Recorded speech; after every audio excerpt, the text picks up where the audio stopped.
col des Sables, Moulay Sdiq Rbej.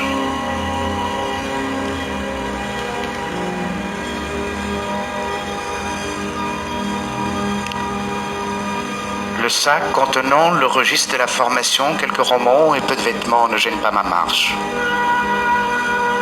Je dévore la piste avec l'entêtement d'une mule. Pourtant, au bout d'une heure et demie, le rythme de ma respiration se fait plus précipité et précipite également mes doutes. Rien n'est encore perceptible. Je suis immergé dans le désert et pas la moindre habitation ne m'apparaît. Hors d'haleine à présent, je résiste cependant à l'envie de m'arrêter pour me reposer ou pour prendre quelques dates de mon approvisionnement en fruits secs. Mon inquiétude s'accentue.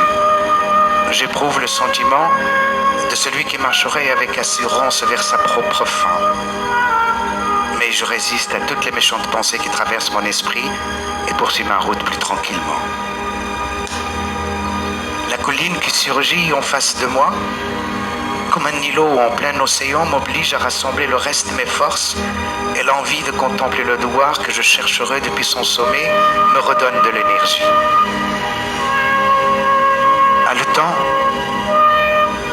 je ne vois du haut du monticule qu'un ensemble d'autres collines et je comprends que je dois tout faire pour ne pas me perdre au milieu de ces bosses arides.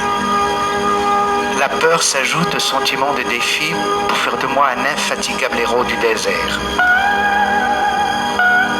Je marche d'un pas vif. Je fonce sans me retourner ni jeter le moindre regard à droite ou à gauche jusqu'à ce qu'un amas d'habitation ressemble de loin à une fourmilière envahisse mon champ visuel.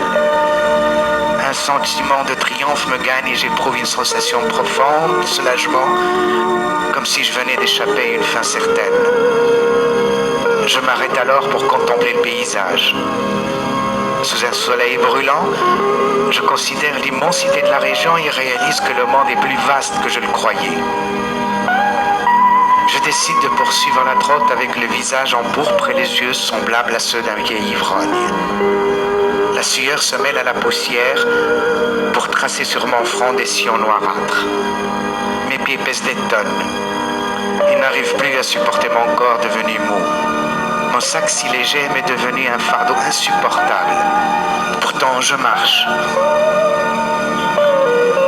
Tandis que je m'approche des premières maisons du douar, quelques petits curieux se précipitent déjà sur le bord du chemin pour regarder et examiner le nouveau venu. Plus je m'avance, plus ces mioches s'effarouchent et s'éclipsent. Au seuil de la première maison, l'alerte est pleinement donnée.